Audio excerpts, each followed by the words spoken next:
Hello, everybody. Welcome back to the P-Lot Podcast. John here, joined once again by the main man himself, Michael Angelillo. How you doing, cuz? We're doing good, man.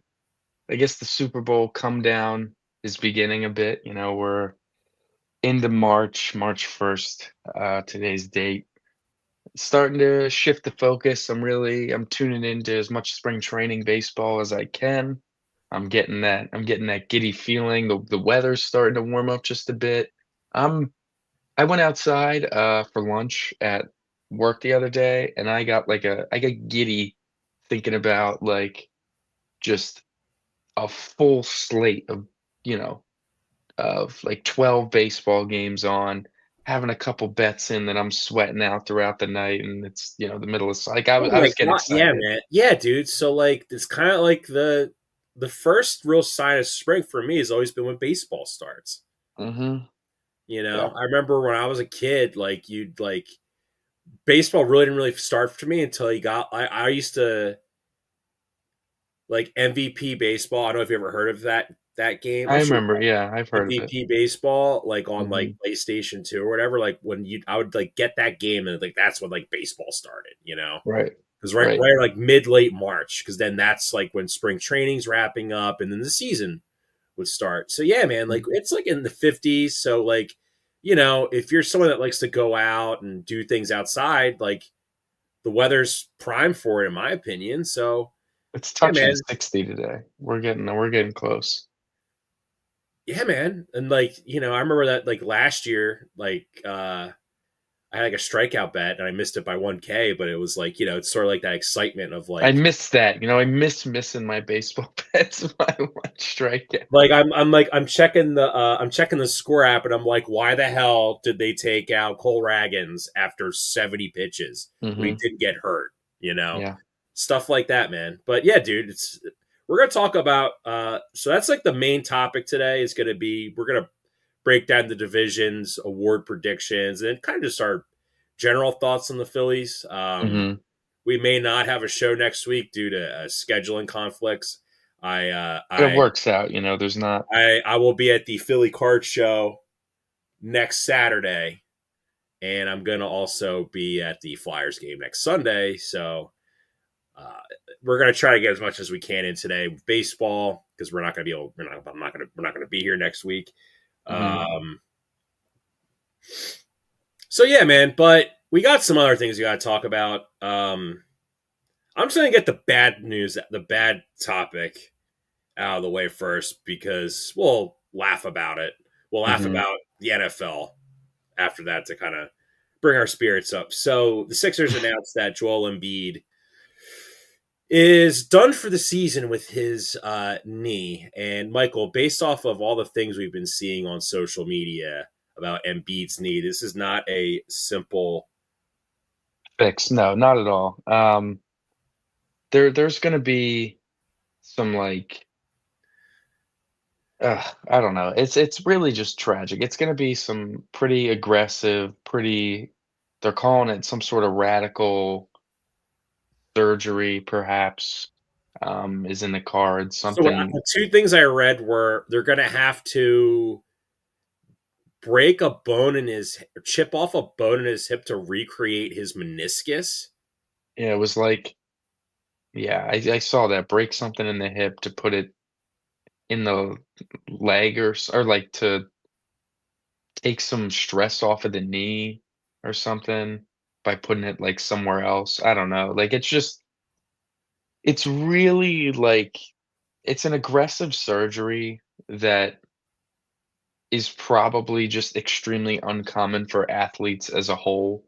Like, they give these surgeries, I would assume, to people that aren't going to be running up and down the floor and playing 40 minutes of, basketball a night. Um, but we've reached a crossroads, where, it's kinda this is the only option to try to get him somewhat back to what he used to be, or at least in a state where he can play multiple games in a row without having to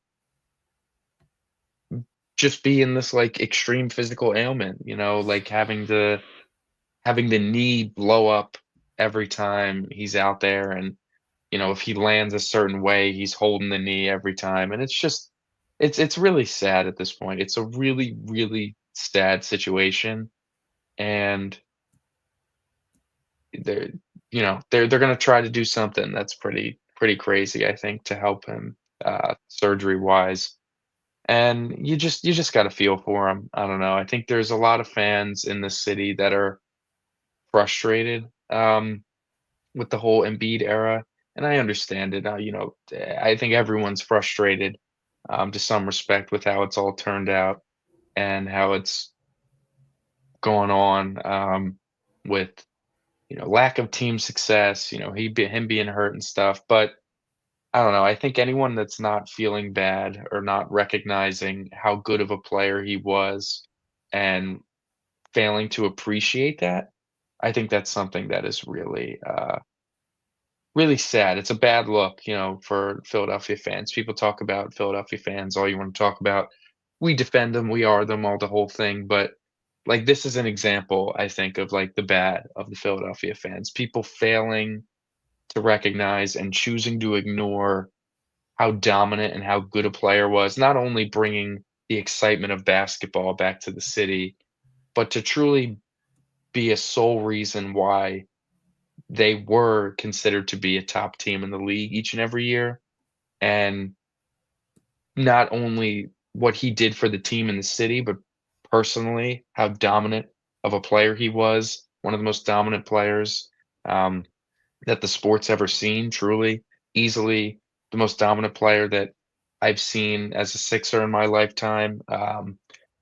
One of the most dominant players in the league at his peak. There's not many people that were able to score the way he was able to score from anywhere on the floor at ridiculously high efficiency while also being, a top defensive player in the league. And his defense has always gone underrated, uh, because, if he wasn't averaging 3 blocks a game, it wasn't being looked at a certain way, even though he'd be the anchor to a top defense in stretches, especially last year before the big knee injury. So yeah, I'll always appreciate him. I'll always remember him fondly, and I'll remember it in a I sad really, light, not I think this Embiid, negative I one. think his legacy, unfortunately, is going to be a great, like a big what if. Like, what if Yes, he for never? sure. What if he never got hurt? What What if if he never suffered all these injuries? I think what if he took better care of himself earlier in his career? Would that have potentially prolonged it longer? I mean, sure, probably, but I think what if also the organization didn't make all those that's the big thing, gaffes, you Michael, know? because Eric Lindros was also. I think him and Embiid are very similar. Both won MVPs. Lindros, of course, played in a Stanley Cup. The Flyers got swept in 4 games by the Detroit Red Wings, however. Mhm. That was the closest he ever sniffed a championship in Philadelphia. And I think the game 7 against Toronto was the closest Embiid's ever sniffed at a title, because if they somehow maybe would have beaten the Raptors, who knows? Would they have won in the next round and then beaten the Golden State, the basically the half crippled Golden State Warriors? Like maybe. I don't We don't know. know. We'll It's never a good know. what it's a great what if, but to like reading the options about potential surgeries to fix this, I you just don't know. Like I feel like the Sixers are at this point where they need to one tank, and then two pray to God that they somehow either get one of the first 2 picks in the draft, because the first 2 guys in the draft this upcoming um sorry, this upcoming draft, Ace Bailey and Cooper Flag are they project to be very good NBA players, and that's Yeah, what you the you Sixers. wanna you wanna get into that top 3. Um, Definitely. It'll help set you up for the future, but it's just really hard, you're gonna see what you can with Embiid.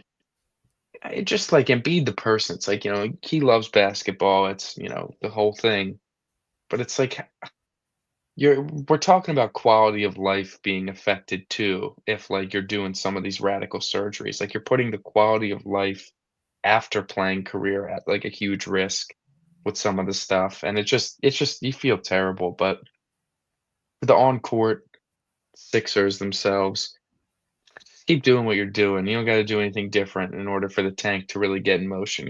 You're playing pretty miserably as is. You get, like, some of your more productive players, obviously injuries, but, like, Yabusele got, like, busted in both of his eyes. Eric Gordon was on a little run, he just had to get surgery.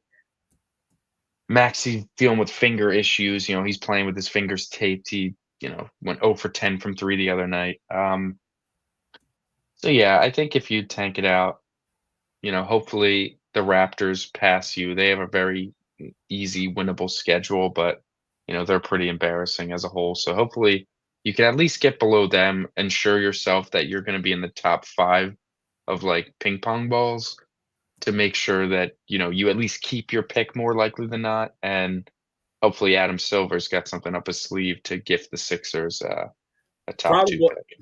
probably fire Daryl Morey over the whole Hong Kong thing, and the NBA just generally hates him with the burning. Like the league office just Yeah, hates him you with the burning probably you passion. probably got to you probably got to tear it all down. Like, I think Nick Nurse is a good coach. I think, unfortunately, like, he looks burnt out, and I don't know if he ever the big story around Nick Nurse on how, like, his tenure with the Raptors ended was, like, he was just burnt out from coaching that Raptors team. Um, it was especially after the bubble where everyone said, like, his energy level is, like, tremendously dropped, whatever, whatever, whatever. Goes another couple years, then he gets fired and immediately gets hired by the Sixers, and, we were excited. I think that what would have benefited him personally as a coach is probably just a year off from coaching as a whole, really being able to step away from the game and give yourself that time off, because from the moment he came here, it never felt like, I don't know whether it's he never felt like he bought in because he immediately came in and there was the James Harden saga going on when he first got here, or if, you know, I don't know. He just wasn't ready to be coaching again, whatever. Because at this point, he seems to be getting tuned out. He seems to know he's getting tuned out, and just what you're watching on the court is a disaster, pretty regularly. They're just So doing some I inexplicably think bad things.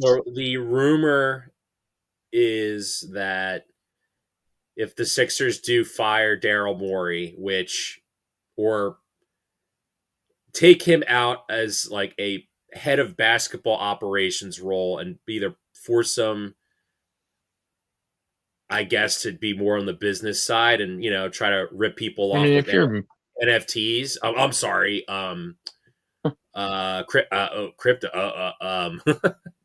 or how what they do in sports when they want to fire a guy, but they need to wait out his contract for an executive. They yeah, did it. it's like a pseudo promotion, but it's not really a Yeah, they did it promotion. with Like, Andy McPhail. Then they just fired him the year after when they brought in Dave Dombrowski, like with right, the Phillies.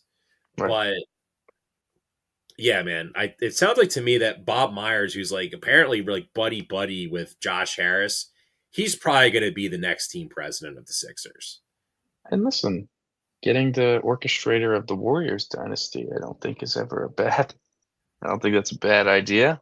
Um, What but do you think? What did you think of the rumor that the Knicks were going to offer uh the basically the same it's what they trade offer for package for Bridges. Mike Yeah, Bridges, but plus more and Cat combined for Joel Embiid. the would have been pretty funny to see the Knicks fans' reactions for the guy that they've disgustingly slandered and ruthlessly made fun of to be on their team. That would have been interesting to see. But I don't think the Sixers were ever going to trade Embiid.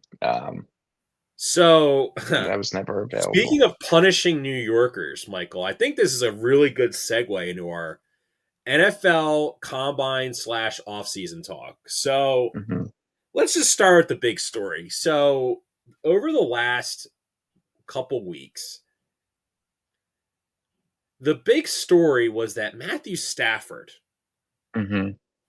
was like 70 to 80% likely to leave LA to play for a different team. The two teams being thrown around the most were the New York Giants and the Las Vegas Raiders. Mm. However, he is, as of yesterday, is was announced by the Rams. He is signing a new contract that's going to guarantee more of his salary, and he will be staying in Los Angeles. So week one I mean, against I the can't Rams. say So week one against the Rams, when we drop the banner, is Michael, back on. Yeah. is still on the table now. Yeah, I mean, I can't say I'm surprised because it was a classic, situation. You're making, about half of what the top paid quarterbacks are making. You're clearly better than a lot of those guys up at the top of that pool as well. You want to get a raise or an extension, at least a raise before, your contract's up because you're I don't getting up there in necessarily age. think there was just the raise. It was there was no guaranteed money, and I think the Rams ownership. That in my mind was like that's sort of what I meant by like a raise. Like a Oh, raise in okay. guarantees. Yeah, like a like what is he needs to maximize his money like before like the he owner of physically the cannot play Rams. anymore. So the owner of the Rams is Stan Kroenke, and he Mm, also owns the Nuggets. yes. But he's just people kind of he's the one that moved the Rams out of St. Louis, so he's kind of reviewed negatively. Sure. But it kind of makes sense that an old businessman just doesn't want to shell out more money. Yeah. So, when that's what you want and the team, understandably so to an extent, is like, listen, we don't want to give an extra 3 years on top of whatever to this 37-year-old quarterback. We got a young core upcoming. We're already looking to move Cooper Cup.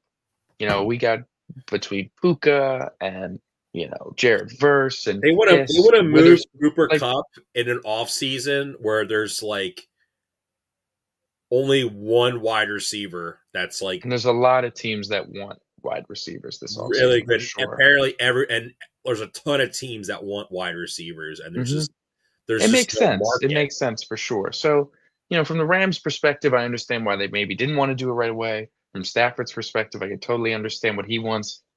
But I think Stafford also took a look around at the market, and like you said, who were the two front runners to land him outside of the Rams, the Giants and the Raiders?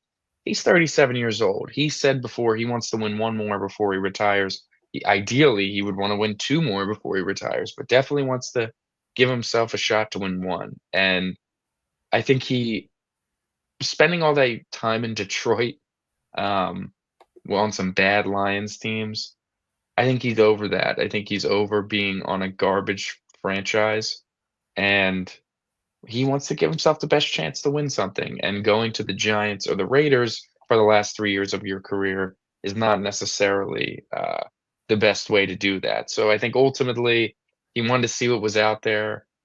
I don't know what team would have, tickled his fancy if it's like the Steelers or something was probably the only sort of team that kind of makes sense in that regard of, good enough roster, but maybe the quarterback's lacking. But if they weren't willing to put up whatever offer they got to offer, and it was just going to be New York I or just think it's Vegas, funny that after the Eagles beat the Rams, it was with their fans. Eagles are frauds. We should have beaten them.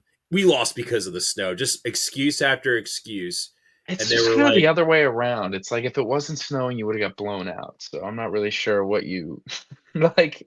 You're lucky it was I snowing mean, I actually to keep mean, the game I close. mean, cope, cope, It's but true. It's this the cope. snow But wasn't then those falling. same Rams fans, when they announced that Stafford was, looking to be moved, and then they were like, "Oh, we'll just sign Aaron Rodgers, and then everything's okay." It's like I don't know, man. I just feel like fans can just be so annoying sometimes. Like we were like that with certain, like especially with like Sam Bradford.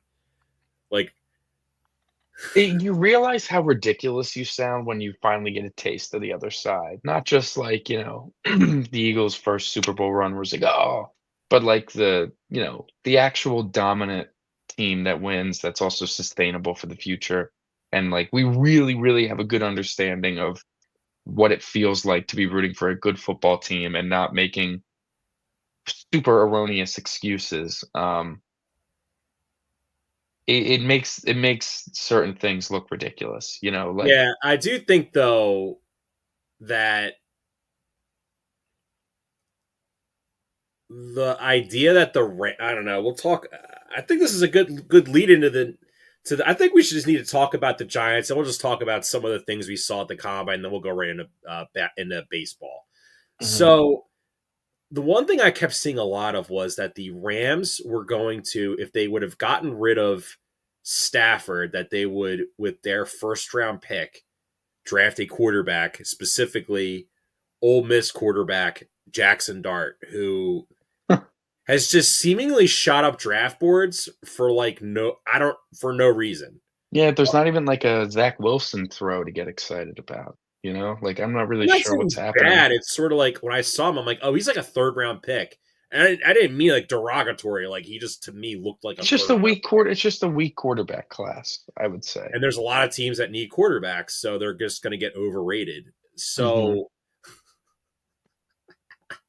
What the Giants did, you said, what I was mean, it, I mean, today? do you want to say it? Yeah, what was it today or was it, yeah, like, It when was did they today, actually or it tweet was it? today or last night. 18 hours ago at 4 p.m. on the dot, there's a, I guess, a New York Giants article, but the tweet itself, I'll click on the article. The article is titled "Eli Manning, Huge Role Model for Jackson Dart." So, what you see from the official Giants Twitter account is a picture of both Eli Manning and Jackson Dart in their Ole Miss uniforms. And the caption reads, "After breaking his Ole Miss record, Jackson Dart looks to keep following in Eli's giant footsteps." They know exactly what they're doing with that. That screams, does it not scream like the Giants are all in on drafting Jackson Dart at 3? Like, what is that? That's Well, I looked at ridiculous. their other. So here's the thing: I looked at their other tweets to see if which if they did it for Cam Ward or Shador, like after dominant Miami performance, Shador was like, or Cam Ward, could he be? Is Cam Ward the next um, Cam Newton or Josh Allen or I don't know, like, or does Cam Ward remind Joe Shane and um, God, Brian Dable of Thank you. I forgot his thank you. Brian Dable of Josh Allen. Just like things. The Eagles would do the that. normal crap, yeah. No, but like the fact that they throw the Eli Manning card out there. And it's like I you might as well have jersey swapped Jackson Dart in a Giant uniform. Like, I don't know, like, what was the that felt so Michael, do you know ridiculous. what that is? That's they're trying to get the temperature of everyone if they would Higher on them, draft Jackson Dart. dude, well, they might. I don't know, like, that If they seems like take such a Jackson, crazy. dude, if they take Jackson Dart at number 3, Mhm, that means that if Cam Ward's going number 1, which from what I've read on reports this morning, like I forget who the reporter was, but she basically said Cam Ward at the teams value Cam Ward much higher than like CBS Sports mhm, and like NBC Sports, Fox Sports, ESPN, how they have their draft boards. Like he's much higher. And he's like mhm, eighth or ninth. So a lot of teams have him in the top 5 of their yeah, draft boards. And he's probably gonna go first overall. If not to Tennessee, probably to someone else. Because if especially you're Tennessee, if you take Abdul Carter, you're going to have a hard time justifying taking a guy coming off a bunch of injuries first overall when there's a quarterback that a lot of teams think can be good. yeah, I mean, you'll just have to get proven right that the quarterback isn't as good as you hoped, and, drafting Abdul Carter is not gonna raise their win total tremendously to not be in a position to draft a quarterback next year as well. But yeah, it's certainly something. The whole Jackson Dart thing, just eyeing through that article, it's how much of a role model and how involved the Giants staff have been. Kind of, like Mike Kafka was the head coach at the Senior Bowl, as the Giants assistant head coach. So it's gonna be interesting. There's a lot of smoke there. We'll see if they actually pull through and do it. But I don't Yeah, know. but Like the they're rumor is the Giants want to move up to first overall, and you're not moving first overall to get Jackson Dart. So what well, I'm wondering is maybe Tennessee wants to stay at 1 and take Cam Ward, and the hmm Browns, they'll who take Michael probably Abdul Carter do with not have a quarterback. I just want hmm to just throw that out there. hmm Uh, their quarterback, their starting quarterback next year, Michael. If you look at the depth chart, and if Deshaun Watson can't play, which I think he's already been, has he been already been pronounced out for the season? I don't know officially yet, but It's DTR and Bailey Zappi backing him up. unless you have some DTR is idea. not going to be the starting quarterback of the Cleveland Browns week 1. Maybe they trade. Maybe Kenny Pickett's part of the Miles Garrett trade. Do you just want to talk about that? I think that's a good segue. So So yeah, so there's Michael, a lot of rumors being thrown around out there about Miles Garrett. did someone really say on like 97.5 that Miles Garrett's buying a house in South Jersey? Is that legitimate? I don't think that's true. Is I it, think yeah, that that's feels the like people someone saying, spotted him at the "I Black saw Horse Miles Wall. Garrett That's at like my." that's Yeah, legitimacy. exactly. Yeah. So I don't think he's there yet. But, who knows what rumors are true or not. There's some rumors that say Miles Garrett would be thrilled to be an Eagles. A lot of rumors saying Oh, I'm sure Miles Garrett would be thrilled to be on a contending team. NFL execs around the league are like preparing themselves, bracing themselves for the Eagles to acquire Miles Garrett. Like, there's rumors that the Eagles would not let the Commanders trade for him, that they would overshoot whatever trade offer they sent so they could, or however they can sweeten that deal to ensure that he doesn't just go to the Commanders. A lot of rumors. We're not sure what's actually true. Well, did you What see that the Commanders are the front runners to acquire Debo Samuel? And I would imagine they would have to give up like a 5th or 6th round pick to Yeah, get no, him. I don't think they have to give up much, but Like, there's but like my point is, if you're the Commanders, like, are you just going to blow all your draft picks on acquiring Miles Garrett?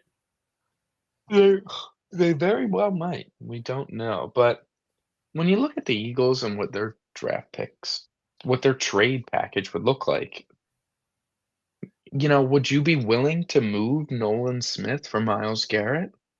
I don't know if I would. Is that lunacy? Could be. But I think there's something there. Like, is that a guy? Would Well, you rather well, give no. up So Nolan Smith? I think in a trade package, so whenever you see these trades for players, like a player Mhm. for player, like player picks for player, it's Michael. It's never like I don't say a good player, but it's not like like you see like the projected trade with the Packers where Green Bay's setting their first and like Romeo Dobbs, Right. who's like mid to over to Seattle for DK Metcalf and like All right, well, what if it's Jalix Hunt? I I don't don't wanna give up Jalix I don't Hunt. think I don't think in a loaded edge rusher draft the Browns are going to want an edge rusher back. They're going to want players back at positions they need. So what I think they would want Bryce back, Huff? no, I think they would want one of the Eagles' young corners. Like so, Quinion and DeJean are off the table, but they might want like Keely Ringo or like Reed Blankenship. I know I said corner, but like defensive backs, possibly Reed Blankenship, What about Sidney Brown? You can have Sidney him. Brown. But yeah, like they're gonna like because the Browns don't have any safeties because Juan Thornhill No, they're I gonna hear let you. him go. Rodney McLeod retired. What's the big one they need? It's quarterback. So, Kenny Pickett, man. but yeah, yeah, but come on, man, it's Kenny Tanner Pickett. Like, McKee? Sure, you can no, have they Tanner want Tanner. McKee. No, like if I was a GM, like this is Hand the my thing. key. You can I was have talking him. to one of my buddies at work, and I'm like, dude, these quarterbacks in this draft don't really move me outside of Cam Ward. He's like, I agree. And I was like, if I was a GM, I think it would be more savvy if you were to call like the Patriots and be like, hey, what if I offered you my third round pick for Joe Milton? Yeah, I saw you talking about that. I think it's I don't know, I think whatever you gotta do, there's work there, but I don't know. Like The Eagles pack no one's gonna be upset if you trade a third round pick for Joe Milton and he stinks. People I are gonna mean, be I don't know, upset if man. you spend the third overall pick on Jackson Dart. I don't know, man. People were upset that we traded a third round pick for Dotson. Yeah, this is like And a like that was quarterback seen though, and it's like I watch. Like, did you watch Joe Milton play against the Bills? Like, he listen, looks I like he know can he's got play. some talent. I just a third round pick might be pretty steep, man. If you're Yeah, getting a but third round pick for I Joe think Milton, why I aren't we think getting a the thing second around for the league Tanner is like, McKee? let's get quarterbacks with talent who like are hungry, and we'll just coach them up. Fuck, Like why? Anthony Richardson has talent, but Anthony Richardson, Michael, kind of like I don't know, he's kind of a bum. Well, I mean, I don't know. You got to work him out. I hear you. I hear you. It's interesting. But in other Eagles news, they also hired a new quarterbacks coach, Scott Loeffler, the head coach of the Bowling Green State University Falcons. Um, local not local, but family ties to that college. And interesting ties with some draft prospects. Tight end Harold Fannin, who had a ridiculous statistical year for BG, 117 catches for 1,555 yards and 10 touchdowns.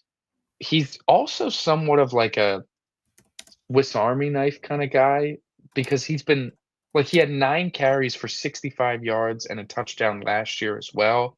He threw a few passes. Um, and he showed up against some good teams. Like where I vividly remember him is against Penn State in September in a tight loss that Bowling Green had. Penn State won 34-27. He had 11 catches for a buck 37 and a score. Against uh, in their bowl game, he had 17 catches for 213 yards and a touchdown. Um, he stuffed the stat sheet for sure. He was their focal point on offense, and he kind of carried as much as he possibly could have. He's not having a great combine. He's a bit undersized, so I don't expect him to go in the top 2 rounds. But I think even before this hiring, I was intrigued by him as a potential day 3 pick to maybe groom to be a better receiving option, backup tight end. Maybe if you strike gold, and Goddard's injury history, he could take over. But I don't know. It'll be interesting to see how they proceed, especially now hiring his college head coach as the team's quarterbacks coach. I'm sure he's going to know all the ins and outs about Harold Fannin, the player and the person, in terms of how he feels about him, if he thinks he's ready to be good enough NFL talent, whatever the case may be.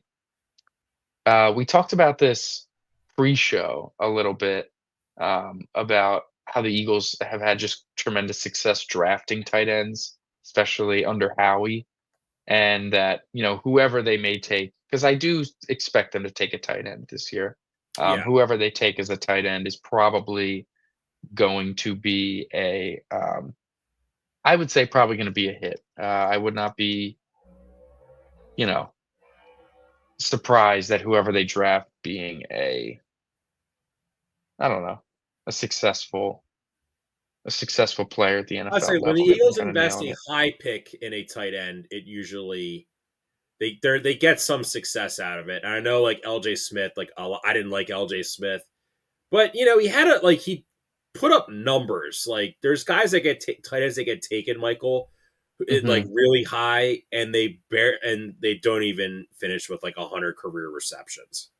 Yeah, yeah. I mean, looking at what they were talking about with Scott Loeffler, like you know, BG, he really turned around BG's football program. He's been their coach for 6 years. He's taken them to 3 straight bowl games, 3 years in a row. He built a pretty successful program, and for, like, a team that it's especially so hard now for small schools to actually compete with NIL and stuff, that he's able to build a successful program the way he has. They have nothing but good things to say about him. He inherited one of the most, low excitement college programs, a very huge challenge of a rebuild with both offense and defense being ranked towards the bottom. And uh, you know, it was impressive. He went 5-0, or he had a winning record against Toledo, which is not something that, has been very common. He spent a lot of his time in college, Michigan, Florida. I remember him at Temple, Central Michigan, Boston College, Virginia Tech, Auburn. He's had 8 quarterbacks that he coached that went to the NFL: Tom Brady, Tim Tebow, Brian Griese, Chad Henne, Drew Henson, John Navarre, Logan Thomas, and Anthony Brown. 8 quarterbacks have won a combined 10 Super Bowls, which, like, we're looking at Brady there. But it's just kind of funny to see that sort of stat thrown in there. So, he's got experience with some NFL talent, some good ones too, some not so good ones. Yeah, this But kind of reminds me. And listen, I know this is a position coach versus a coordinator, but do you remember when the Packers hired the Boston College head coach to be their defensive coordinator? mhm, mhm. I would say all things considered, considering the Packers on defense just lack any Players were not physicality, lack right. any physicality whatsoever. Mhm. I thought the Packers defense wasn't that bad. Yeah. No, for sure. And, you look at what Doug Nussmeier was.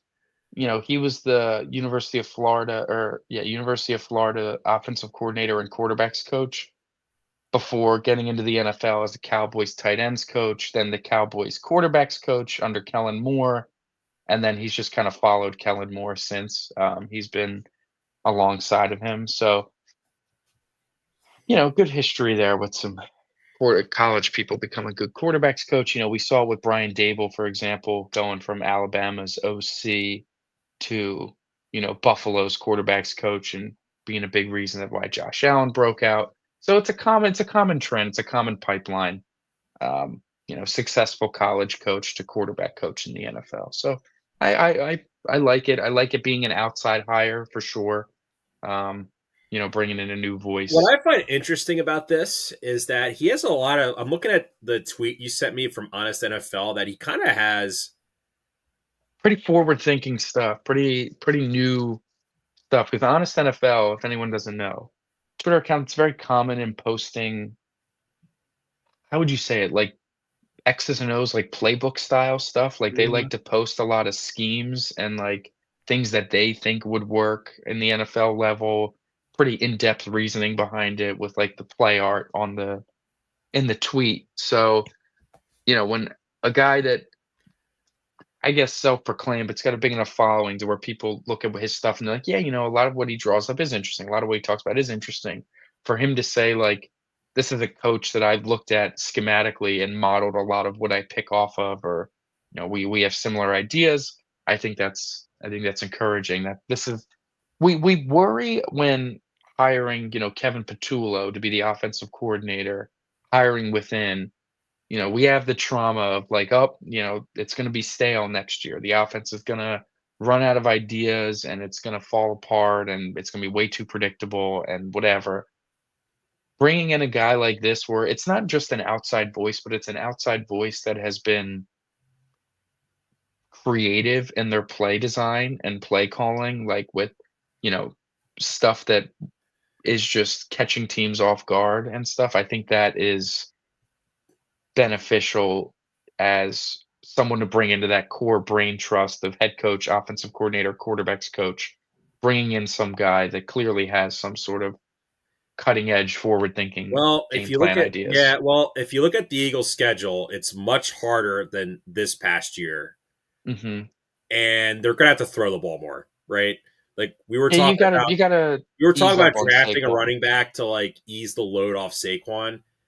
They're Yeah, gonna have to throw the ball more. Like that's yeah. just. That's just a fact. So the fact that they're bringing in a quarterbacks coach who not only has had a lot of success with quarterbacks, right?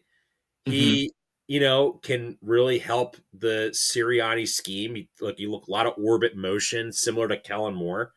Hmm. I think this is a pretty good hire, and we'll see with Kellen Moore with the Saints. How much, because I don't know. I got the vibe that Jalen Hurts wasn't in love with the assistant coaches. Maybe that's just him being stoic. Hmm. But Yeah. I'm sure I'm sure Scott Loeffler leaving a position of being a head coach where he was going to be looked at probably in another year to be a head coach for a bigger program to come to the Eagles tells me that Hmm. he just wants to be an NFL head coach, because if Jalen has a big statistic here throwing the ball, you And know, it starts the pipeline. Maybe he's on the OC fast track job to next being, year. Yeah. or maybe he's like a Todd Monken where he wants to be the OC and he doesn't want to do anything else. That'd be Yeah. nice, right? That'd be nice. That'd be great, but we'll see. We will see. All right, it's about that time, John. It is Yes. March. It is warmer out. There's a game today. There's games most days now. Baseball's upon us. Um, I guess today we can do. I guess today we can do. We're going to talk about the Phillies primarily, and we have two options because I think we should just split it and do one and one. Do we want to do division predictions, or playoff predictions at least, maybe not the full division, but who do we think is going to win the divisions and make the wild cards? Or do we want to do awards? We can maybe do awards, perhaps. Let's do awards. Yeah, a little simpler. So we'll do some Phillies chatter, and then we will be doing some award talk. So far so good out of camp. It has been the Phillies pitching. All like the main guys that we want to be seeing pitching well are pitching well. Strom gave up a homer the other day, but besides that, Wheeler looked incredible yesterday. 4 strikeouts in 2 innings. Luzardo, or the other day, Wheeler, but Luzardo yesterday looked very, very good. Velocity was up at 97, 98, which is very encouraging considering his back and elbow issues. Sanchez, they didn't have the radar gun up because it wasn't broadcasted, but some people were saying he was hitting close to 98, which if Christopher Sanchez is pumping 98 and the changeup still spinning like it's spinning, all of a sudden, that's a pretty damn good pitcher. Nola is set to take on today. Alvarado is considerably skinnier. Like it's just the pitching is pretty positive right now, I have to say. Yeah, all I've read is that obviously the Phillies starting pitching is really good, and Hmm. they have an intriguing reliever, Am I saying his last name right? McMillan. Yeah, that was I have their non-roster invitees pulled up. Yeah, John McMillan, people are perhaps calling the potential next Jeff Hoffman. His pitching profile is very similar. And, he came out and his first pitch was hitting 100. And he looks like that he could be a guy that if the Phillies pitching factory, which I would at this point feel pretty confident saying they have a pitching factory. If it gets to working again, John McMillan can be a very, very sneaky, important piece to this team throughout the season. Yeah, and well, I would say on the pitching side, you know,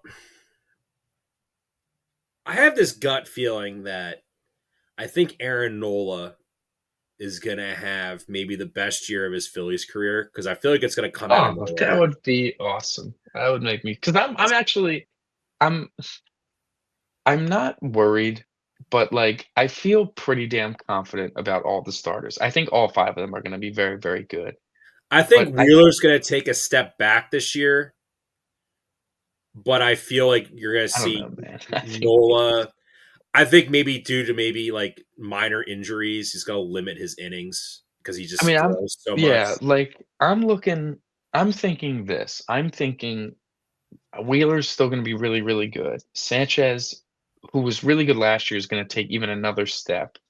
Luzardo with the Phillies pitching factory is gonna look good, and Ranger's gonna have another good year. And I believe Noel's gonna have a good year, but I think just comparatively, like, he's probably still gonna give up more home runs than the rest of them, and, like, probably have a few more duds than the rest of them. And he's not gonna be pitching bad per se, but if he's not pitching, like, lights out, he's just gonna get wailed on by the fans because the fans can't stand him to begin with. So, like, and it's already starting. Like, John Clark tweeted the lineup today, and it's just the headline itself is because Aaron Nola's pitching today. Aaron Nola makes his first start of the spring today, trying to follow up good outings from Jesus Luzardo, Zach Wheeler, and Christopher Sanchez. It's like it's already setting him up to be like, the three other guys looked really good. So we'll see if Nola also looks really good. Where it's like, how many times in baseball, kind of ever, are you getting like there's just it's not super often you're getting 4 to 5 straight games of really good starting pitching, like, there's always something, and it's just kind of funny that feels like it's gonna set up this way where everyone's gonna be waiting for Nola to screw it up, which is not fair, but it's Yeah, which already I feel like starting is Nola has absolutely zero expectations on him this year because of the other in guys. in comparison, yeah. Yeah, and I think they're switching back to the old jersey like layout. Like I feel like Aaron Nola is just a weird dude where like if anything slightly Creature of changes, habit, man. He is it a creature freaks of him out. habit. But I think now that he's used to it, I think you're going to see him be a little bit better. The bullpen, though, I would say this: like I think Jordan Romano looks pretty He good. looked very good Looks yesterday, or whatever pretty day he good, pitched. and I have a feeling he might be the ninth inning guy that they're going to lean on because More often than not, yeah. I feel like that's where he's best at, and they might just treat it like he's Craig Kimbrell, but not ass. You know, Yeah, I still think they're gonna take, like, a core 3, 4 guys at the back end and kinda just go based off matchups, but if they can have it the way they want, I think it would be Romano for the ninth more often than not, and listen, if he can handle it, by all means, go for it because he looked pretty good, you know? They've all looked good. Strahm gave up the homer, but, like, the other guys have looked good, which is nice to see. well, The other side is a little different. It's not like it's I'll say this, the only player that does not look good, or at least I would say looks objectively bad, is Alec Bohm. Um, so I guess we'll just start with the bad, and then we'll talk about everyone else who looks good. yeah, Is sure, that, why not? like, if you could have if he ends up having a not so great year or something, I think it would have been it's like the most obvious thing in the world that the season after the off season, where the entire time Alec Bohm's name is getting floated around and talked about in trade talks heavily. And what do we know Alec Bohm for is that, mentally can be a bit of a loose cannon, can lose his head pretty easily, especially in big moments, especially when things aren't going well. He can be the guy that kind of loses the moment a little bit, kind of freaks out, kind of panics. You watch a lot of his clutch playoff at bats, like clutch moment opportunities. He's swinging early, swinging first pitch. It's like he wants his at bat to be over and done with as quick as possible, and he just hopes that it results in a hit. Um, but I will say that him having a down year when his name was getting floated around like, "Oh, it's almost a lock he'll be traded. There's no way he'll be on the team opening day," and now he's here.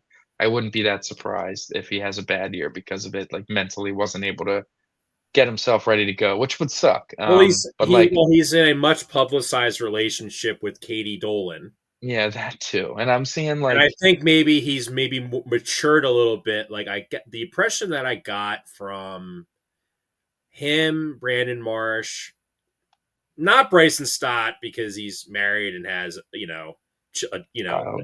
a child. I don't know, maybe the other guy on the Phillies that's like this who might be a little immature, like, but it's basically Marsh and Bohm. Hmm. Was that they're like kind of like frat guys, and that's great when you're winning, when you're spraying each other with beer, when you're like winning series. But like when there's some Just so when adversity hits, they yeah, get a that's what I'm little. looking for. When there's some adversity and you just mentally fold, like that's just not going to fly in this town. Like the reason why this Eagles team is so beloved is like whenever they're faced with some sort of adversity, they just plow right through it. They punched right back. Yeah, for sure. And I don't know. It's March 1st. They haven't even played a game in March yet. So we're talking Well, here's the preseason here. thing, though, that I think everyone's going to panic about, and I think people need to be patient. Am I being a homer? This is just being objective. If they're going to actively be serious about changing their approach at the plate, they're not. You're not going to see results like immediately. Like they're not Hmm. going to turn into the 2008 Phillies at the plate where they're going to be, scoring tons of runs, consistently. No, they are a team that is built through their arms, and they have the best starting rotation in Now, baseball. now, if they said, "Hey, look, we've got like amazing pitching. We think our pitching's better than the Dodgers. So for us to score runs, we're gonna play maybe more traditional baseball, station to station, move guys over, get timely hits, work counts, get walks, and we listen. We got guys that can hit home runs in our lineup. We're not going to ask Kyle Schwarber to bunt, but we're going to ask the guys that are going to be ahead of Schwarber in the lineup to get in the scoring position to put pressure on the opposing pitcher." No, for sure. And I think, we talked about that Kevin Long article a little bit where he is really making it a point where he's like, I might not be able to just be like the nice guy that like we kind of, everyone's pretty friendly, everyone's pretty happy, whatever. He's like, I might have to get on guys a little bit more this year. Like when things are going poorly, when it starts going poorly for like a series, to jump on it and fix it as opposed to letting it continue for like 2 weeks. And now you're in a 2-week cold stretch. Geez, Let's think cut maybe that. they're do you think maybe they read about what happened with the Eagles and they're like, "Oh snap." We need to be on. Yeah, and I You don't think think Middleton? So when Middleton hung out with Jeffrey Lurie, do you think Middleton? If you were Middleton, would you ask Jeffrey Lurie just not like just out of curiosity? You're like, hey, what do you guys do that makes you guys so consistently good? no, for sure. I'm sure those conversations are had. I'm sure, what did coaching do? And obviously there's differences between football and Listen, baseball, but it's apples to oranges in terms of like how it is. to build the team, but You like can't, you're not screaming at somebody in the baseball arena. accountability. Yeah, and I think that like, Trey Turner was emphasized a lot in that article, and it looks like opening day he's going to be leading off. Um, That because I for think whatever reason, I texted you what I think the Phillies lineup should be. What'd you yeah, think I of that? think it was interesting. I think what they seem to be doing, what they want to do with Turner leading off is mentally get him in a spot. I'm not sure why his approach would change so drastically to be more like conscious of like I just got to get on base as opposed to thinking he's got to do damage. I don't think your mind should switch that much from hitting second or first. But regardless, it seems like he's probably going to lead off to at least open up the season. And I think what that whole like we got to be tougher on guys sort of thing, I think you need to force Bryce to hit second. Like I know he's really comfortable at hitting third. He wants to hit third, but at this point, I think it's important to have Schwarber hit behind him. Like if you're gonna take Kyle out of the leadoff spot and your idea is to go your top three as or top four is Turner, Schwarber, Harper, Bohm, I think that totally defeats the purpose. I think that defeats the entire purpose of doing it. I think if you're moving Schwarber out of the leadoff spot, the primary focus of that should be to hit him behind Bryce Harper, where it's a legitimate threat that can do serious damage to the baseball for teams that are going to pitch around Bryce. Because teams are going to pitch around Bryce like they have been for the last 6 years. Like teams been pitching around Bryce Harper since he's gotten here. He's one of the he sees the least amount of strikes among anybody in the league. You need to have someone behind him that if they get a mistake pitch is going to break the frickin' Liberty Bell, as opposed to, we're hoping he hits a double to the wall. And again, this is not like to just crap on Bohm or whatever, but it's like we saw it. We saw it last year again, where Bryce did not see strikes and Bohm could not get hits. We've seen it really since they've started making the playoffs. When Castellanos was hitting fifth behind Harper hitting fourth in 2022, and the Astros were like, okay, screw what everyone else was trying to do. We're not pitching to Bryce Harper. Nick Castellanos is a walking out. We'll just go after him. It's exactly what happened. 2023, same exact thing happened. And 2024, we're seeing it. We saw it again. So if you really want to shuffle up the lineup, I think putting Schwarber behind Harper is the only genuine thing that makes sense. And I think doing that in the best efficient way It is really going to go speak, Turner, it Harper, really does Schwarber. speak to how desperately they need to kind of spice the lineup with different players, maybe when the I only mean, guy it's that too you're late like, for that. right, and I would not be surprised near the trade deadline they ship off one of their starting pitchers for like a proven bat, just because I don't know. I'd be teams surprised. I think value they want to. teams value pitching more than hitting, Michael. It's just a fact. Well, that's exactly the Phillies value pitching more than hitting. I don't think they're going to give up one of their great pitchers because they're going to have Well, they have like five lots of of them, them. Well, I know. Well, and I'm not even including um Painter. No, I know, I'm but not even like, including Andrew Painter in that I equation. don't think they would have done it if they didn't want all five. You know what I'm saying? Like, I don't disagree that they might be in the market for a hitter, but when I look at, I don't know, when I look at the lineup, I just think for what they want to do and what I think the best case for this lineup would be is I think it would have to look something like you're leading off Turner because that's what they want to do. Harper's hitting second. Schwarber's hitting third. I don't know if you can trust Bohm enough. You'll have to see how he's going, but I'll say Castellanos hitting fourth. Yeah, but he's Bryson bad when he Stott. bats cleanup. He bats better when he's deeper into the lineup.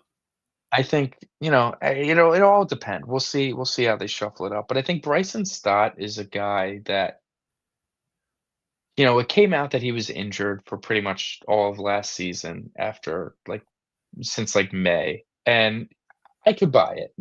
I could totally buy it.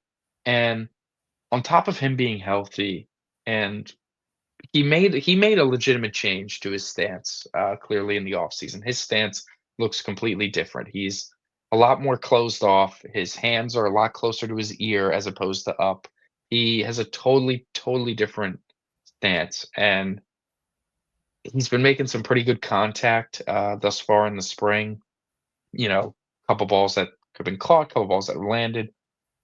He's a guy that looks like he'll have an OPS around 760, which if you take that and take it with he should have 30 stolen bases, he should walk like he does, plus gold glove defense at second base. You're looking at almost like a 5 WAR player. And that's a very, very nice player. And I think Bryson Stott's value in the lineup would come from hitting in a spot like fifth, where you got Turner, Schwarber, Harper, hopefully kind of getting on base a lot.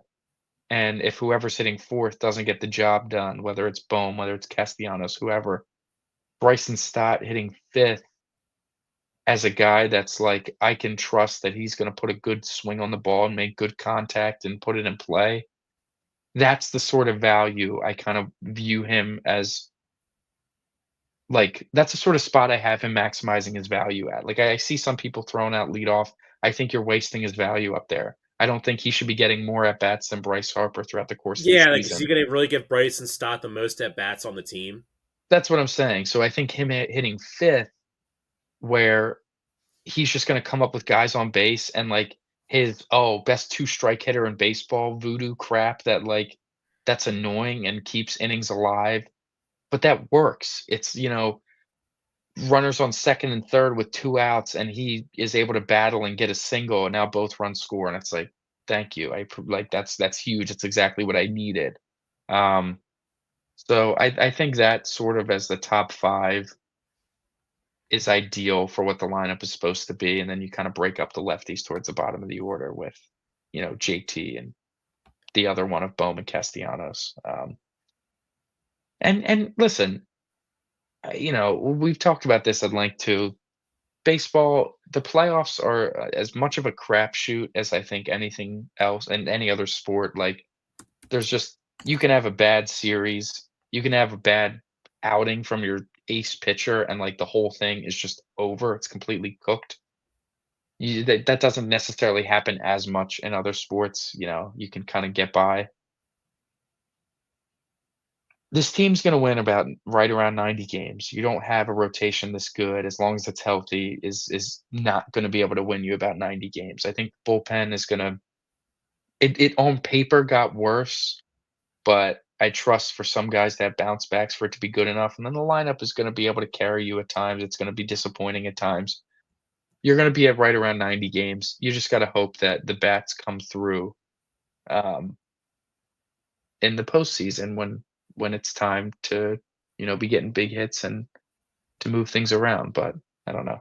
I'm excited. I am excited. I know the off season didn't go in the way a lot of fans wanted it to go. I think there's a lot of people that are apathetic and are gonna be like, Well, "Oh, they just wake bolstered me their up in pitching in the October." offseason. They didn't change the lineup. Like, I Right. think Jordan Romano was a very good under the radar move, and getting Jesus Luzardo is Is also a very nice, like, upside move, um, and especially if, like, they're gonna get him healthy, like, that's a lethal number 5 starter, you yeah, know? because like now he gives you options with Ranger where maybe he's going to be like a bulk because he only can really pitch 140 innings a year. Well, Maybe in the playoffs, like, he'll go to the bullpen and be that super weapon that he's been kind of the last couple years. Like, listen, dude, like, I think people forget that the Phillies, they won 95 games last year, and I know I was, like, big on, like, they won 95 games, there's no reason to be super heavy complaining about this,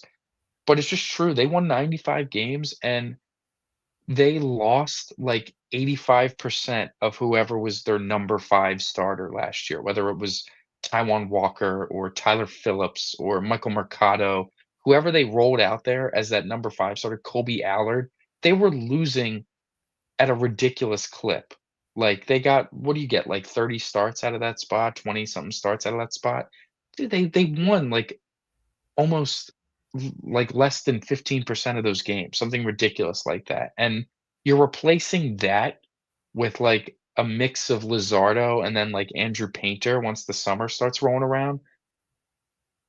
I'm not saying, oh, they're going to win 107 games, but it's like if they had an offensive start that they did last year, this year again, yeah, they would win over 100 games because they did really, they didn't only just patch up that number 5 spot, they put like a brand like new arm in there, like a brand new state of the art top level talent at the number 5 spot. Like, what are we talking about here? They took what was a one of the worst in baseball to easily the best number 5 in baseball. what It's do not you even close. think? So, what do you think of the Phillies? Let's just completely shift the subject. What do you think of the Phillies having players like established guys on the roster try different positions? Do you think maybe Oh, this? like in the defense. Do you think that's they're being serious about that, or are they? There's an ulterior motive behind Well, it. I'll break every we'll start with Edmundo Sosa because I think this is the most, like, useful one of it all. Edmundo Sosa going out there and playing left field. If you look at Sosa, his bat has gotten just a lot better since he's gotten here. Like, he has really taken some serious strides as an offensive player. He still is like a big platoon, like much better versus left-handed pitching than right-handed pitching. So I think the point is that the Phillies want Sosa to be in the lineup more often than he is, and especially with such a lefty loaded lineup to begin with. If you can get Sosa to a point where he's like at least, league average in the outfield, maybe a little below, that's a legitimate like platoon weapon out there to be able to stick him in left field and feel comfortable about it. And it's like, okay, when there's a lefty on the mound, we don't have to play Kepler and Marsh and Stott as like these, lefties that maybe don't hit left-handed pitching so great. We can have Sosa in there as well and don't have to sacrifice, Bryce. Whatever. You get what I'm saying. Like that's a legitimate if you can make that work out, we will be seeing that in the regular season pretty often. JT out in left field, that feels like I don't know, that feels like a sham. I don't really know what that is. I guess that's also the same sort of way, and it's in their eyes You don't want giving your him a catcher rest. chasing fly balls in the outfield. That's what I'm saying. Like to me, you want to give Real Muto less time behind the plate to save his legs. I don't think the answer to that is sticking him in the outfield. And from what I am gathering, it sounds like they're going to start the year with Stubbs in AAA and Marshawn as the backup catcher because Marshawn's out of options. So I thought what they were gonna do is, like, start with Marshawn in AAA and whatever, but you can't afford to do that. You try to option him, you're praying that he doesn't get poached. So it looks like Marshawn might be the opening day backup catcher, and as long as he's healthy and doing well, like, Stubbs will just be down there hanging out in AAA and in relief if they I need him. think the idea is that Rafael Marchand is someone they want to look at as a potential replacement for JT. Like I listen, I Well, until really Eduardo Tate gets I was healthy. got this. Well, Eduardo Tate's also 19, and like I don't know, man. There's not many 20-year-old catchers in MLB. You look at how long did it take Adley Rushman to make the big leagues? Well, Adley just might not be that good Well, hold up. Well, we'll talk about that maybe, offensively. but or like Joe I Mauer listen, takes I a hear lot. you. You know I what I mean? understand. Dude, catchers It's I feel like further than take I the think you think. longest to get to the Mhm. big league because they want to make sure that they're, Bodies can hold up. Yeah. yes. Yeah, And it's a now, physically demanding if position. Eduardo Tate were to change positions, maybe play first base and move Bryce back to the outfield eventually, or DH him. Which yeah, well, That's a that's a little little different. illusion. But That's a yeah, little so different. Marshawn just a better hitter than Stubbs by a pretty wide margin and, switch hitter too. It adds you some nice Well, I versatility. So, think like also too, maybe the Phillies are if the Phillies want to have a more business-like approach, you kind of can't have like the head frat guy kind of around to encourage that behavior. Like the thing that really pissed me off with Garrett Stubbs and soured me on him, and no one even talks about this anymore. But remember when they played Arizona in the playoffs? He was they I still hear it get talked about. Like, like, I hear you. could you imagine in the Super Bowl before that game that like The Kenny Pickett said something. I Kenny get it. Pickett's like, I can't wait to rub it. I don't know, rub it in. I don't know. I can't wait to rub it in Anything. No, I Kansas hear City. you. I hear you. But anyways, the other guy that's playing a different position, they had Kyle Schwarber playing first base the other day. And, he hasn't played first base since he was in Boston back in 2021. Which was a And disaster. it was a disaster. And he looked a little more comfortable over there the other day. And He's that's in better that's the shape. interesting one that I don't think we'll see Kyle Schwarber at first base this year unless something catastrophic happens, which we can only hope. Um, but next year, perhaps. Or, we just saw the report that there has been some communication starting about an extension between Schwarber and the Phillies. Is that like Nick Castellanos is going to come off the books, not after this year, but after the following year. And I don't know if the Phillies are going to have any intentions on bringing him back. I would likely look towards doubtful. I don't think they I will. hope Nick Castellanos likes Miami because if this whole MLBPA like teams that pocket the revenue sharing money or the tax, like the luxury tax money, and not spend it on players like they're supposed to. If MLB begins enforcing that, then I think Castellanos or Taiwan Walker will be wearing a Marlins uniform in the near future.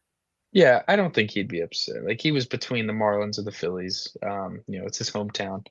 But, um, yeah, so point being is that I think sooner rather than later, they're gonna have perhaps some openings in the outfield. And listen, Schwarber at first base, I don't know. That can mean one of two things. That could mean they want Bryce to DH a lot more, which that's a possibility. You want to save him and save his bat and extend the prime of his bat later into his career. I could totally see that. Or they think that his arm and whatnot has healed enough and are trusting him enough to put him back in the outfield. And I'm not sure which one I'd prefer. I think I'm leaning more Well, towards if the Bryce Harper DH. wants an extension, then the Phillies may have told him, well, we signed you to be our right fielder. That's obviously changed. So, like, we need, I don't know. Like, dude, here's my thing. This is just my thing on the I don't Phillies. need Bryce to go back in the outfield, I have to say. I'd only accept that if, like, you were legitimately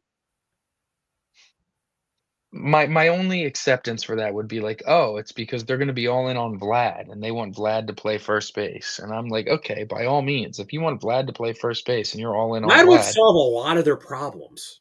yeah, you want that. I'll make Bryce a full-time DH or have to stick him in the outfield. I don't give a shit." Or stick him in left field. Like, that's the shortest area of distance in Citizens Bank Park to throw.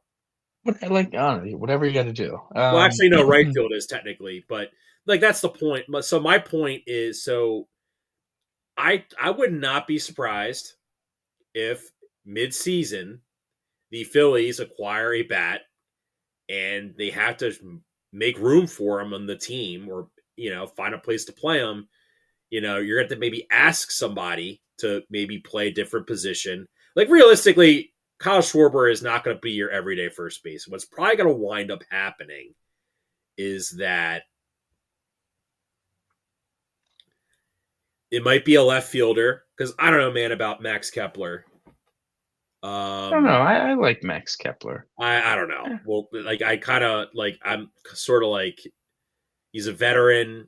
Like, whatever he does in the spring, like if he hits like 15 home runs in the spring, listen, dude, I've seen guys have monster springs and then once like the games count, they just suck. And I've seen Agreed. guys have awful springs, and you're like, oh my god, why is this guy on the roster? And then they turn it around. You Mhm. know, Jason Wirt's a really good example of that. He was awful early in his Phillies career, and he just turned it around. But yeah, it's Right. neither here nor there. Anyway, let's talk about baseball in general. So you want to do awards, and Yeah, then we could do awards. So we have some awards here. We have Rookie of the Year in both leagues, Cy Young in both leagues, and MVP in both leagues. We got 6 awards to talk about. Um I will make a note to keep track just to see. Um yeah, so so if you unfortunately, wanna what do so you let's wanna start. start with? Do you wanna start with Rookie of the Year? Let's start with Rookie of the Year. So we've had a lot of brand new stars in MLB come up the last couple of years, Michael. I think it's definitely attributing to the rise of baseball's popularity again. Yeah. I'm going to say this rookie crop, unfortunately, is not as exciting as the previous ones. So, yeah, not to be, this isn't like Skeens and like the Jacksons, the Jackson Three. Right, right. So, who's your prediction for the American League Rookie of the Year? Like, looking at it, just to kinda baseline, looking at what some of the odds are, the favorite for AL Rookie of the Year is Jason Dominguez on, um, FanDuel, and I will say, I don't like that at all. I mean, I watch him he can't play the field, man. He is a butcher out in left field for sure, and I don't think I've seen enough from the bat that, like, I feel like I've been hearing about Jason Dominguez since, like, 2018, having you as, like, a top prospect, like, this guy, the next coming, feels like it's been, like, almost 8 years of prospect hype from him, and you're just not seeing it. But the guy that's 3rd on that list and a guy that had some experience in some big spots is Jackson Jobe, pitcher of the Detroit Tigers. And Mm. I think the Tigers, they were able to give him some looks in the playoffs. He looked fine. He didn't look like he was having a meltdown. Some things didn't go his way, but it didn't look like the moment was too big for him. I think that's a guy that on an up and coming Tigers team that, the way the media talks about them, it's definitely in like a, "Oh, here come the Tigers," like, they're exciting new young team. I think they're gonna wanna give them some credit, and if the Tigers, make the playoffs again and Job has a really good year, maybe on a Skubal down year or something like that, and it really looks like he is kinda heading the staff entering the playoffs, I think that's a reasonable pick, so I'm gonna take Jackson Jobe as my AL Rookie of the Year. So for my American League Rookie of the Year, I'm going to go with a little bit of, like, not off the wall, but I'm going to kind of maybe just justify it. So my pick is going to be the son of Billy Wagner, Will Wagner, Mhm. for Oh, a couple reasons. One, he's going to play every day. right. He's going to play every day. That helps your case. Two, he's very versatile in the infield. Can play Mhm. multiple positions. And listen, man, like, unless Jason Dominguez is going to crack 45 home runs, and if he's going Right. to be a butcher in the field, like, Yeah, WAR and like advanced stats definitely factors in now with the wards. absolutely.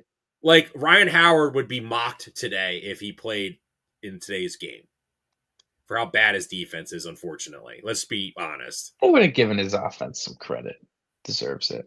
Um, But but because this is so, the other candidate is Kobe Mayo. The reason why I'm not picking Kobe Mayo, even though, like, it feels like an obvious choice, because, like, oh my god, look at all the young guns the Orioles have had. Like, why wouldn't he? They're gonna have trouble finding a place for him to play, Michael. yeah, yeah, Unless the he's gonna play Orioles right are field and replace not inspiring. Santander. Like, where else is he gonna play? Yeah, I don't know. Orioles are not inspiring. All right, on to the NL Rookie of the Year. The favorite for that is obviously Roki Sasaki of the Los Angeles Dodgers, and I don't think that's a bad pick. Um, but what I fear is that You know, Yoshinobu Yamamoto was like an overwhelming Rookie of the Year favorite last year, and he obviously got injured and missed most of the season. If I know one thing about the Dodgers is that they really just do not give a shit about the pitcher's arms. They do not care about their health. They pitch them. They do. It's like it's almost a guarantee. It's like you go to the Dodgers to be a pitcher. It's you are getting some sort of arm surgery guaranteed. What They happened to don't Yamamoto? That's my point, exactly. Like, Yamamoto is exactly my point. He was the favorite by a lot and blew his elbow out, and they just don't care. So, for that reason, I'm gonna avoid Sasaki. If he's healthy, I can imagine him getting it. He looks good, but where I'm gonna go is actually, Dylan Cruz, the Washington Nationals, a Oh guy darn, that you took my pick. listen, there's nothing wrong with having the same one. A guy that played about 30 games last year, struggled but flashed. Was He wasn't great. He had bad numbers through 30 games, but again, flashed. And I think the Nationals are not as far away as it may seem. I think that in a couple years they could be back in like a playoff contention pretty regularly. I really like a lot of the young bats that they have over there, and I think that this is like a stepping stone for them to show that, like, okay, they're coming back around. So, Dylan Cruz. I'm gonna go with a guy on the Cubs. So Pete Crow Armstrong, I thought was really exciting last year for the Cubs. Obviously, just had no shot at winning it because Yeah, there were just way better guys who were like all-star level players. But the yeah, Cubs are kind of sneaky good at kind of developing young players. right. I'm gonna go with Matt Shaw, infielder with the Cubs. He was pretty, another college player, but he can hit home runs and steal bases, and I feel like that would be kind of like a way for kind of sort of like Bobby Witt Jr. So I could kind of Mhm, maybe see him, as a dark horse candidate, the winning rookie of the mhm. year in the National League.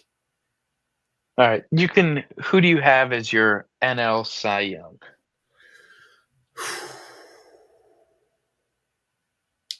I'm not going to pick a Philly because one, we just never win awards. They just never win awards, Yeah, you're right. and it's just the truth. So like, if Aaron Nola, unless Aaron Nola like wins like 20 games and then he gets like 220 strikeouts with like a 2.5 ERA, or same thing with Wheeler. Right. No Uh, love for Sanchez?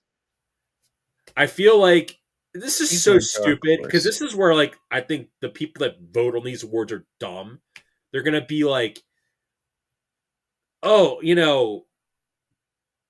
Wheeler pitched really well, but like I really like Aaron Nola, so they're gonna like cancel each other out, which is stupid Right, because they don't play at the same time.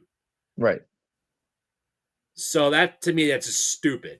But they are kind of dumb, aren't they, Michael? Mhm. Paul Skeens. Yeah. He's the guy they I they want to make him like the modern day Roger Clemens yeah, or I'm Adrian. also going with Paul Skeens. Like, I think as long as he throws listen, he's damn good. He is a machine out there. He goes out there more often than not. He'll strike out like 8 guys and, not give up more than a run, and whatever the Pirates do on the other side is not under his control. We might get another, like, DeGrom sort of Cy Young where Paul Skeens' record by the end of the year is, like, 500, but he throws, if he throws, like, 175 innings, I think he'll have enough, like, advanced stats and Fangraphs and whatnot to, um yeah, enough, like, analytics and stuff to be in his favor. Like, the year will roll around, he'll be around 500, he'll pitch, like, 190 innings, he'll have, you know, 235 strikeouts and something ridiculous. Like, he's gonna be a machine. Honestly, the biggest question with him is health. If he's not healthy, and he can't crack 175, I think it opens that door back up again for everybody else. But Mm, if they wanna give it to Skeens, and I think he's gonna be rather deserving of it. you It's an know, interesting who? look because I don't love looking at FanDuel, seeing the odds list. Skeens is the heavy favorite. He's plus 200. Second is Wheeler at plus 700. But you look at the guys next: Blake Snell, Corbin Burns, Sandy Alcantara, Chris Sale, Yoshinobu Yamamoto, Michael King, and then Dylan Cease. To me, like, I don't think Snell's getting it. I just vibes, don't think he's getting it all. Sandy Alcantara, also do not think he's up Awful there. Chris team, awful team. They probably can't field all that Right. great. There's no way that Chris Sale's winning back-to-back NL Cy Youngs. His back, like, fell apart at the end of the year, I don't think at all. Yamamoto, I don't hate, honestly, but just based on Are we? Dodgers' We're on the health, same wavelength. We're on the same wavelength here. the way I would go with ranking is Skeens, Wheeler, Corbin Burns. Dylan Cease. And, like, I think Corbin Burns has a legitimate shot to win it. If he's healthy and the Diamondbacks are good, Dude, which I Corbin expect them to be. Burns pitching in that stadium to Yeah, me,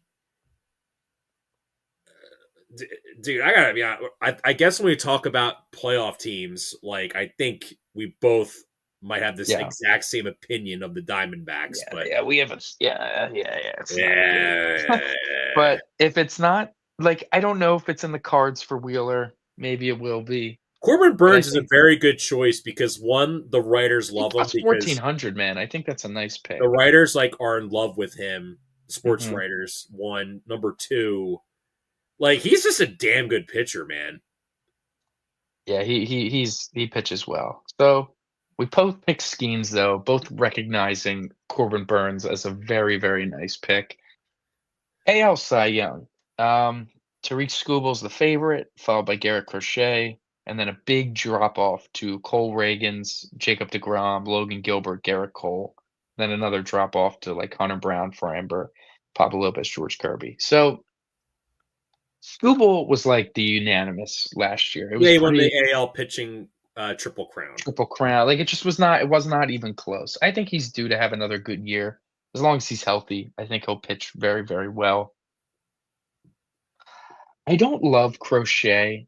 Like, I think he's good, and I think he'll be very good, but I don't think that he'll be Cy Young level stuff. I think his command Pitching issues in front of 15 people in Chicago versus pitching in front of in Boston. 30,000 people in Boston, having the expectation that you're like Chris Sale 2.0. Yeah, I think he has some command issues that he's gotta work out. So And I he don't seems know to if have a this very high year. opinion of himself as well. Yeah, I don't think this year is the year for that. Reagan's is nice, but I don't think he'll flash enough of what he needs to for it. He's actually my dark horse pick. I like him a lot. I bet on him a lot last year for a lot of He's guys. very so last year 11-9, 3.14 ERA, 223 strikeouts with a 1.14 whip. I mean, Mhm. Michael, I think, and this is like his first year being good. He's just took a massive leap. He's my pick to win the Cy Young in that pitcher friendly ballpark. I like him a lot, yeah. Just like Scooble was in. And Detroit. look, and listen, nobody picked Tariq Scooble to win the American League Cy Young last year. Some people, I know Jeff Passan did. He was taking a big victory lap with that. A lot there's some smart baseball writers took him. They were proud of their picks. But no, I hear you. It's very similar, and I like it too. I'm actually, you know who I'm gonna pick? It's a complete reliance on health. You're only betting on health truly, Oh is no, I know exactly who you're picking. Jacob DeGrom. I think that Oh yeah, if he's healthy, like sure he's probably gonna win. if he's healthy, I think he gets it. And listen, it just, you look at his career and, the way his health comes and goes in bunches and whatnot. He hasn't had a full season since 2019. 2019. 2019. Um, and in 2021 was well on his way. 15 starts, had a 1.08 ERA. Something for sure. He actually finished ninth in Cy Young voting, only making 15 starts. So all he's got to do is hit Not have his elbow explode. 25 starts, and maybe he'll be in and around. I'll bet on the health. Just You one should more bet on season. Dragons and then put $1 on Jacob DeGrom. That DeGrom's like plus 1100. He's got like the DeGrom has the tied odds Yeah, with but yeah, Cole Reagans. Michael, the odds makers have him there because the degens are going to be like, oh, look at Chris Sale last year. Why can't Degrom do that? Like that's like I feel like, Exactly. well, Michael, that's like I don't know. No, I hear you. It's Does pretty lightning strike asinine. twice in the same spot? Like no. Oh, Maybe. that's yeah, Maybe. it does, but that's kind of the That's the same. All right. Michael. That's On what to you know what that is. Yeah. Yeah. On to MVP. We're gonna start with the AL MVP. I am very high on this guy. I'm putting him in futures. I think he's gonna have a monster Does season. he I happen thought to have long floppy hair and play for the Kansas City Royals? no. I think that the guy that's gonna have a monster year, he had a very, very good year, especially really good second half last year. He is playing for a contract. He is pissed off on Oh, I said know. Okay, now I contract, know who you're talking about. plus 1,500. Vladimir Guerrero Jr. I think that last year was a very, very good season. It felt like you wanted to take someone 2 bases and you needed a lock. You were looking at Vladdy. He was doing it every game. I think he's gonna have a monster power season, really flex it all because, you know, he is getting, they had the negotiations. Him and the Blue Jays weren't even close. He has an interpreter, so he's talking through the interpreter about this. And then the follow-up question is like, was it close? And the interpreter, before he can even turn his head to look at Vlad to see what he has to say, Vlad just deadpan no. Straight. He understood it and he gave the answer right back.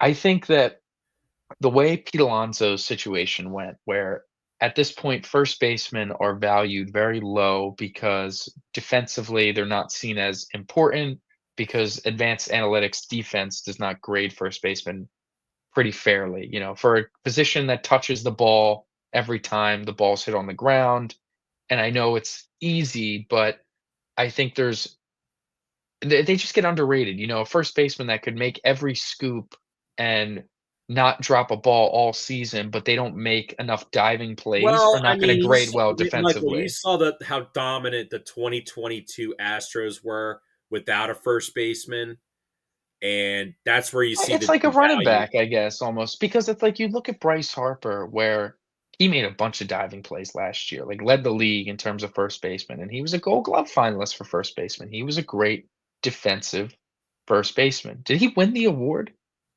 No, I'm forgetting. Who won the award, Gold Glove first base last year? I would say probably Freddie. It's like Gold Glove's a No. legacy award. It's not a real serious award. Uh,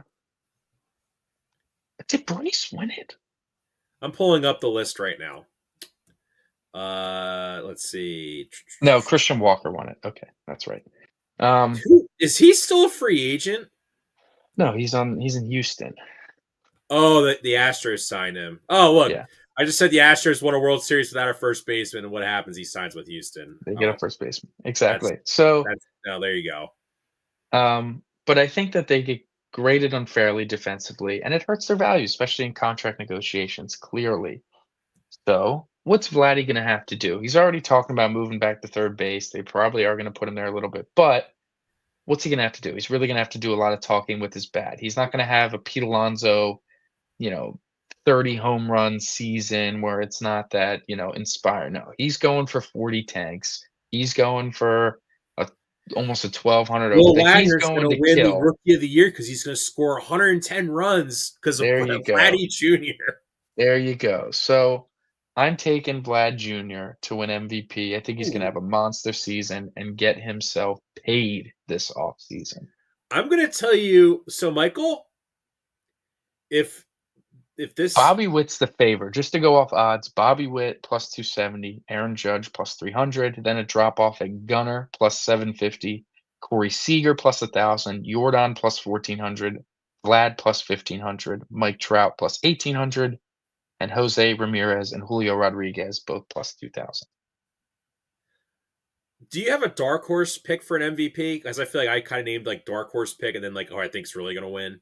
I mean, if I was going to give a dark horse, J Ram. yeah, like that at plus 2,000 is pretty juicy. That's pretty So juicy. I think that I like the Vlad Jr. pick. By the way, I like that. The Mhm. only thing that scares me with that future is the possibility that he gets traded at the deadline because he will not resign there. And To an NL team, uh-huh. that's so scummy. Like, how does Uh-huh. that work? I can't think of a time that that's happened, honestly, where it's like you're an MVP, not even The Blue candidate, like Jays you're have M no shot at the postseason, by the way. I yeah, just but it's want like you're an MVP favorite and you get dealt across leagues. It feels kind of bogus. Like, are you just totally like, all right, you can't win any awards Carlos now? Beltran What, when he got traded to the Mets when he got traded to the Astros from from the the Mets? Royals. So like yeah, like Well, I forgot Carlos the Astros were in Beltran the was like NL. so Beltran and like Bobby Abreu were both like the who is the most underrated player in baseball. Beltran was on the Royals and Abreu was obviously on the Phillies. And then when Beltran was in a contract year, he was amazing. But then he gets traded to the Astros, Michael. Really good on the Astros, and then they go to the playoffs and he's just ripping the cover off the ball for Mhm. Houston. And then he gets the Right, massive contract with the Mets. right. But like, dude, like if he's like second in the national in the American League in hitting, and there's like and they're gonna get like monster offers. Like there's gonna be Mhm, a team that's in the National League, Michael, that could think that, hey, we could beat the Dodgers. mhm, What if the Dodgers are all banged up and it's like, I don't know, like Freddie Freeman's banged up and I don't know, Mookie's banged up, and then it's like, okay, we'll just pitch around Shohei and go after Kike Hernandez and Will Smith and mhm, mhm. like those guys, Yeah, Teoscar. We'll just go after those guys. I don't know, man. right. We don't know. Baseball's We don't unpredictable. know. We love it It's so very much. difficult. By the way, so I'm going So with who's your AL I'm going to go with Cy Young? Bobby Witt Jr., which is like, Mhm. by the way, Michael, isn't it so on brand for baseball to try and promote all the small market guys where I'm picking Cole Rickens and Bobby Witt Dude, if the winning these Royals get awards? 2 awards the Royals get 2 awards, that'll be pretty crazy. Yeah, because we got it. Hey, what if they're like, look at all the attention the Kansas City Chiefs are. What if we prop up the Kansas City Let's keep Royals? pushing up KC, man, no, for sure. Alright, so you're taking Witt, which takes us to the NL MVP, which interesting. Ohtani's the overwhelming favorite, Interesting. It's going to be Otani unless he's hurt. plus 145, Shohei Ohtani as the favorite. Juan Soto, second, plus 550. Fernando Tatis, plus 800. Mookie Betts, plus 1,300. Bryce How's Harper. Ronald Acuna's knees doing this Ronald offseason? Acuna, plus 3,000. He isn't even close to up there. So he probably has like Embiid's knees. Well, I mean, he's toured the same one a couple times. I'll give my dark horse where I don't know if they're going to win MVP, but I just think it's a guy that's going to have a great season and get chatter. Jackson Churio. That kid is a Ooh, freak, and I think he yeah. is really, really, really good. And maybe not this year MVP, but soon. I think he'll get one. Do you feel? Are Yeah. we So really like, just gonna obviously, both like, pick Otani? we're gonna go with Otombo for these because, like, come on, man. Well, actually, you know what? I'm like, Michael. I want to go the other way. When will we reach the point with Otani where, like, We stop getting impressed. no, I mean, like, where like the media is like we can't keep giving him the award. Like we see it in all the other sports. Like I'll Lamar put Otani Jackson down. I'm had picking that Otani. treatment this year, I right? think the difference is he's doing something that no one else is doing. It's not just like Lamar is the best quarterback again, or Jokic is the best again, or Embiid's the best. Whatever. Like it's not that. It's not like oh LeBron's the best. Like, why isn't Connor? How many MVPs does Connor McDavid have? 3, 2. What are we looking at? The Hart Memorial Trophy. Do you think that? I mean, 3. He's got here's the 3 thing with MVPs. here's the thing with baseball. They don't really care about like giving the same guy the MVP. Like Barry Bonds has 7 MVPs. I think with baseball, they don't care as much. You're right, but it's also Otani's just different, dude. Like until the year Otani doesn't win the MVP, it's the year like last year where he just is only hitting. He needs to be only hitting and just not be the best hitter in baseball. It's the fact that he was only hitting last year and was comfortably the best hitter in baseball. Like he just was. Like it really last year the times where he's not going to win it, it's like okay, he's either hitting, but, like, is a bad pitcher. Like, he's up there having a great offensive season, and he's pitching, but he's got, like, a 4.9 ERA, just a down pitching year. Then I think he'll get it held Do you against him. know who like the press just like loves? And you hate this guy, Michael. You know what? I'm going to pick him to win the MVP. Oh, boy. You know who it is? It's going to be Who? Mookie Betts. I don't hate Mookie Betts. Yes, you That's not do. I don't hate him, I just think he's a choker. That's totally different. It's kind of the Like same. Mookie. Oh, I like Mookie Betts. It's different. It's totally different. everyone's going I to be hate like, Pete Alonso. it's going to be like, I don't know, man. I think if they're going to like force this, like, he's going to still do really well, but they're going to like, Well, looking at Ohtani, like, if he's not gonna win the MVP this year, it's because Ohtani has, like, what did he go, 50-50 last year? Like, something yeah, ridiculous? So, okay. So, offensively, just for starters, I don't think he's gonna steal, like, 70 bases or whatever the whole hell he stole last year. correct. Like, I just Because he's going to pitch. physically, he was like, "Okay, I'm not pitching, I'm going all in on everything else." So, I don't think he's gonna steal as many bags. I don't know if he's hitting 50 home runs again. I think it's gonna be closer to, Why like, not? he's pitching. I don't know, right? What were his stats when he was pitching before? Well, Sh what? like, Well, Shohei Ota when did he pitch? What happened was when he was pitching was that when he was on the god awful Angels, uh, Major League Baseball managers in their infinite wisdom finally realized, hey, wait a minute, hey, wait a second, wait a minute, Zach Neto is batting behind Ohtani. Why don't we just not pitch to Ohtani? Right, Shohei Ohtani pitched in 2021 and won the MVP.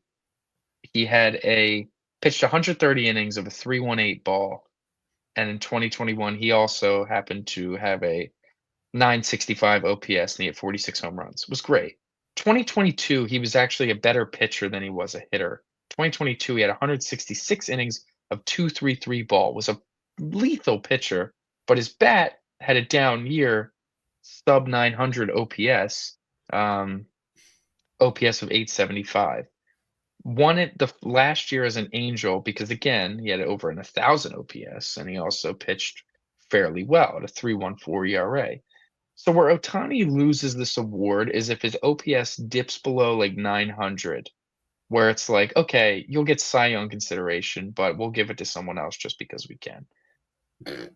I mean, last year, dude, last year was just stupid. God, 54 homers, Well, 59 Mookie. steals. Well, is Mookie He going to only be their got caught shortstop this 4 year? times. Dude, he had 59 steals and he only got caught 4 times. Yeah, No, Mookie Betts Mookie's was gone. injured last year. I forgot. Yeah, Mookie's going back to the outfield, I think. But Uh, anyways, I'll pick Ohtani, I guess, until proven otherwise. But you're going Mookie Betts. I don't think that's a bad pick I said either, that I was especially. just being kind of, I was kind of just being a troll because it's kind All of right, so funny. who are you picking? Are you Seriously, picking I him? mean, do you think they're gonna be really all in on Skeens and give him the MVP like Verlander just to No, he'll need to throw. just be disgusting? He'd have to throw like 230 innings. Like, and I don't know if he's I don't capable want of to throwing steal you. I 230. mean, dude, I really love that There's Jackson no steal. Churio. That Jackson Churio pick is actually pretty good. The dirty one. He's like plus Well, 6,000. let me throw this out here into the ether. What about Juan Soto? Yeah, I mean, listen, I'd be lying if I said I wasn't considering it. Can So Steve I don't. Cohen like pay the writers off to give him the award? I mean, Justify Juan that in that. Soto might hit like 46 home runs or Like if you're something. like Yeah. Jeff Passan, you just get a wire for $500,000 from Steve Cohen. He's like Juan Soto first place vote. Like what would I mean? Like come on, How man. do you say no? No, I How hear do you you. say Juan no? Soto. So you're taking Soto? Yeah, I mean, That's a I'll take Soto yeah. All right. because the Met because Picks are in. they're gonna justify it with saying the Mets pitching is ass and look at Juan Soto. Yeah. All right. Picks are in. Awards have been talked about. Baseball season's upon us. We are excited. We got games all around in the spring until opening day, March 27th, I'm pretty sure. So, thank you, everybody. That's our show. That is our show. Take care, everybody. Enjoy the rest of your weekend. We are part of the Fired Up Sports Network of shows. Please check out other Fired Up Sports Network podcasts like the P-Lot Pod, Water Cooler Talk, Bell Smashers, Philly Sports Love and Pain, Drunk on Broad, Beer Battered Sports, and the Fired Up Sports Show, which are available on all major podcasting hosting sites and social media. Also, check out Mark Ramos' Roundup on firedupsports.com, which breaks down the happenings going on with all your favorite local teams.